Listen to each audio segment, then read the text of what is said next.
मुद्रा के आधुनिक रूप की बात करें तो मुद्रा के जो आधुनिक रूप में जो शामिल है करेंसी और कागज के नोट, सिक्के हो गए, प्लास्टिक मनी, इलेक्ट्रॉनिक्स मनी, ये सभी किसमें मुद्रा के आधुनिक रूप है। आधुनिक मुद्रा जो होती है बहुमूल्य धातु जैसे कि सोना, चांदी, तांबे के बने सिक्के से नहीं बनी है। मुद्रा को विनिमय का माध्यम इसलिए स्वीकार किया जाता है क्योंकि किसी देश की सरकार इसे प्राधिकृत करती है। भारत में जो करेंसी नोट जारी कौन करता है? भारत में जो करेंसी नोट जारी करने का अधिकार किसको है? भारतीय रिजर्व बैंक को।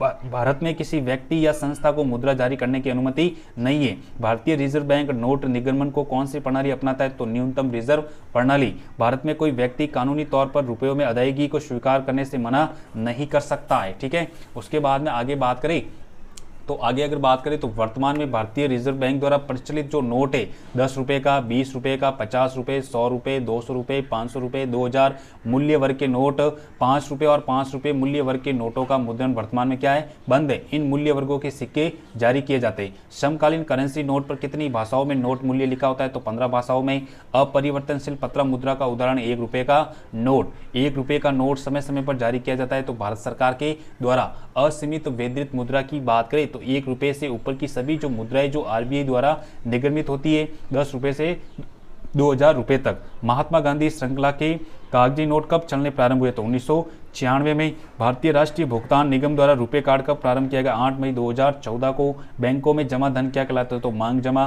बैंक खातों में जमा धन को मांग के जरिए निकाला जा सकता है। बैंक जमा राशि के एक बड़े भाग को ऋण देने के लिए इस्तेमाल करते हैं। बैंकों की प्रमुख आय के प्रमुख स्रोतों की बात करें तो कर्जदारों के लिए ब्याज और जमाकर्ताओं को दिए गए ब्याज के बीच का अंतर है। उसके बाद में चेक एक ऐसा कागज है जो किसी बैंक को किसी व्यक्ति के खाते से चेक पर लिखे नाम से किसी दूसरे व्यक्ति को एक खास रकम का भुगतान करने का आदेश देता है। मांग जमा के बदले चेक लिखने की सुविधा से बिना नकद का इस्तेमाल किए सीधा भुगतान करना संभव होता है। उसके बाद में हमारा टॉपिक रहेगा भारतीय रिजर्व बैंक के बारे में। भारत का जो केंद्रीय बैंक है भारतीय रिजर्व बैंक को कहा जाता है केंद्रीय बैंक के रूप में। आरबीआई के नाम की जो सिफारिश की थी हिल्टन यंग आयोग 1926 के द्वारा की गई।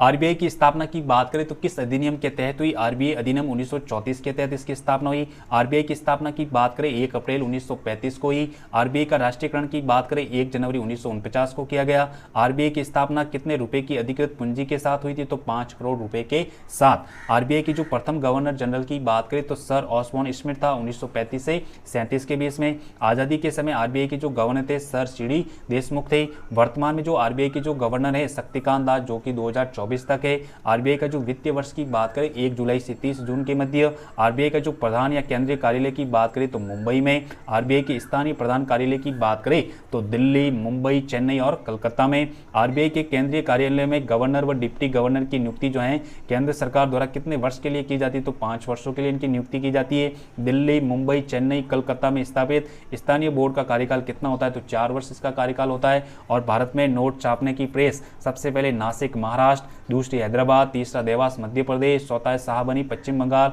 और 5वां है मैसूर कर्नाटक में। सिक्के जारी करने तो 4 टकसाल, सबसे पहले मुंबई, हैदराबाद, कोलकाता और नोएडा। उसके बाद में भारतीय रिजर्व बैंक के प्रमुख कार्यों की बात करें तो सबसे पहले मुद्रा का निर्गमन करता है, सरकार के बैंकर के रूप में, सलाहकार व एजेंट के रूप में कार्य करता है, व्यापारिक बैंकों का अंतिम ऋणदाता होता है, व्यापारिक बैंकों के नगद कोषों का क्या होता है? संरक्षक होता है, साख का नियंत्रण करता है, क्षमा शोधन गृह की क्या करता है? स्थापना करता है और कृषि साख की व्यवस्था भी इसी के द्वारा की जाती है। भारत में 1 रुपए के जो नोट और सिक्के कौन जारी करता है? तो वित्त मंत्रालय के द्वारा जारी किए जाते हैं। 1 रुपए के नोट और सिक्के 1 रुपए के नोट पर किसके हस्ताक्षर होते हैं? तो वित्त सचिव के क्या होते हैं? हस्ताक्षर होते हैं। उसके बाद में आगे बात करें 1 रुपए के नोट को छोड़कर सभी अन्य मूल्य वर्ग के नोट पर हस्ताक्षर किसके होते हैं? तो आरबीआई के गवर्नर के। उसके बाद में नोट निगमन की न्यूनतम जो कोष प्रणाली को कब अपनाया गया? 6 अक्टूबर 1956 को।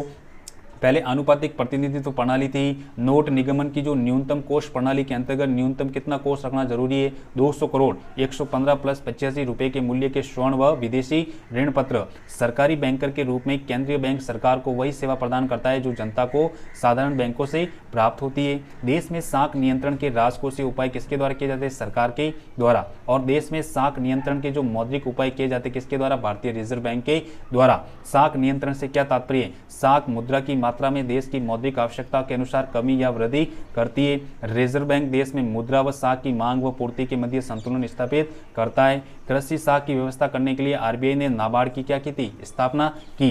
कृषि व ग्रामीण विकास हेतु ऋण उपलब्ध कराने वाली जो सर्वोच्च संस्था के रूप में जो नाबार्ड की जो स्थापना हुई थी 12 जुलाई 1982 को नाबार्ड की स्थापना हुई। तो ये हमारा टॉपिक